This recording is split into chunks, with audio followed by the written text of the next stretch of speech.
Okay, you're going to have a short screencast here on reading. Every student's favorite activity. Okay, so I'm in the modules. Hopefully you have ordered a book. You probably won't have the book at this point. Rented a book. Remember, $7.99. This is not going to cover how to get into Cengage and all that. Remember, that was a previous screencast. I just want to talk about the activity now. So, for reading, how do you read? How do you, where it's worth a darn anyway? All right, because a lot of times it seems as if students just seems as if y'all's eyes scan over text, and even if you sit over the book or now the screen or what have you for a long time, you don't really have a whole lot of reading comprehension. And so, how are we gonna get better reading comprehension? Well, I'm about to go through some of this, or what I am currently doing with this Cengage book. But before I start with this, let's just think about a couple of things. One, if you can possibly find a place where you're sitting up, such as a desk with a decent chair, with good posture, right? Your mind will eventually follow your body. It's not gonna happen for you at first. But try not to read on the couch, slouched down in a folded back in a recliner or something like that. Good reading posture, hopefully about the same reading area, and if it were possible, if you can just think about setting aside, say, 10 minutes, maybe a little bit longer, every single day at about the same time, or multiple shorter bursts, right? Because we want to work on reading concentration. Nobody can hold concentration for really good concentration for, say, 20 minutes. I mean, this is Zen monks, for instance. You usually don't go more than 20 minutes.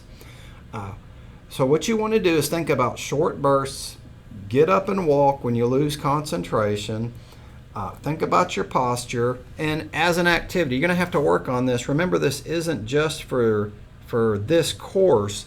This will apply to everything. As the neuroscientists say, reading changes the architecture of the brain. Seems true, right? You want to get that neural net. We want to develop that neural net. That way, in the future, right, especially when you get to your upper level courses, and for those of you going on to graduate work, it'll make it so much easier. Right? So we're going to revisit this, but for right now, think things such as put up that cell phone, put up anything that just causes you to switch. It's not multitasking, it's switching. Right? If you're constantly looking to see what your phone's doing, to check out a text or something dings, and so then you lose this. Right? So that's not good. If it's possible if you have children, let's say, either at a time when they're not going to bother you, or when you drop them off in daycare, or little brothers, sisters, what have you, try to find your space, even if you physically have to go somewhere else. Setting up a physical space is pretty important. If you have, a lot of this, it's a luxury for some people. If you can do that, that's better. If not, we have a library. Right? Try to carve out some extra time on campus. All right, I want to keep this screencast pretty short, so I'm going to jump right into this. First is, with any text you are looking at, pay attention to the big headers. This is here to help you. Preview material. Well, that's a chunk of material, right? Before history, Paleolithic, right? This is it's the same thing in the book. It's exactly the same. Neolithic. You can take these, just take them one chunk at a time. If you find you're losing concentration, take a little break. Don't think about this for a minute and come back. What I think happens, and students said this happens with me too if I do it too long, is the Valley of Kings, Luxor, Egypt, and then your mind wanders. Right? I'm exaggerating here a little bit. You'll get farther than that. But after a while, people's eyes sort of scan, and it's not registering. Right? That's what we mean by develop, or it's what I mean by develop this. Well, one, make it active. So here I've highlighted this. I don't know if this is showing up for you guys right now or not. I've tried looking at it as a test student. It won't let me view what I've done as a test student. So I may include this as a question in the future. Just start with something. So with a physical book, maybe it's just underlining. Feel free to write in the margins. Right? Anything to actively engage with the text. So here what I am doing, if hopefully you can see this on in your own books, and this is, I'm not going to do this every single time before reading questions, and indeed that's the reading, it's not really the point just to get through reading questions. You want to develop this skill. All right, just, you don't, truth be told, you don't even have to read the whole chapter to get through a lot of the reading questions. You could go through and selectively do it. At least you're starting with something. All right, so a pronounced overbite.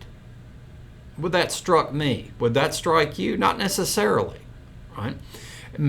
Your concerns are different concerns, but I want you to come up with a process is the idea. So if you were using the online book, this is just a note I've made to myself.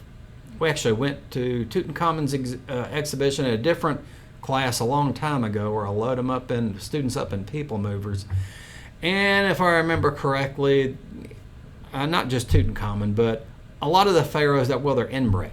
Right? They're marrying their sisters, that sort of thing. The lineage goes through the mother. Women are very important in Egyptian society.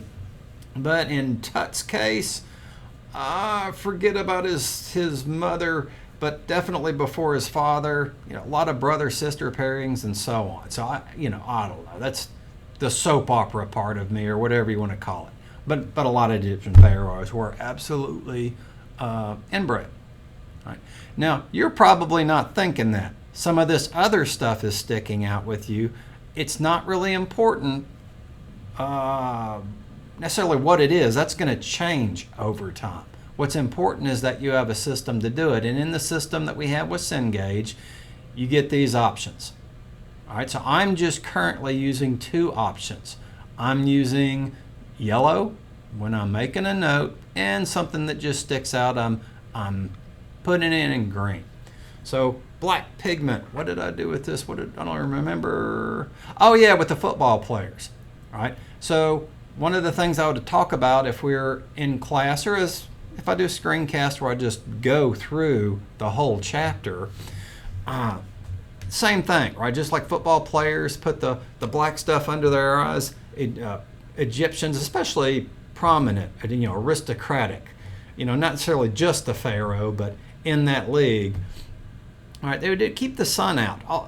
Big long story I'll tell y'all at some point about how we got the RX prescription. Actually, probably comes from the god Horus. It's protecting the money. It was an exaggeration. If you follow the cursor here, if you like the eye is here, they would circle their whole eyes, not just under the eye, and make markings, right? So if you made a marking that went off into a swirl, eventually you get a RX out of that. It's really the eye that protects the money, and that's what's signifying the Eye of Horus watching you.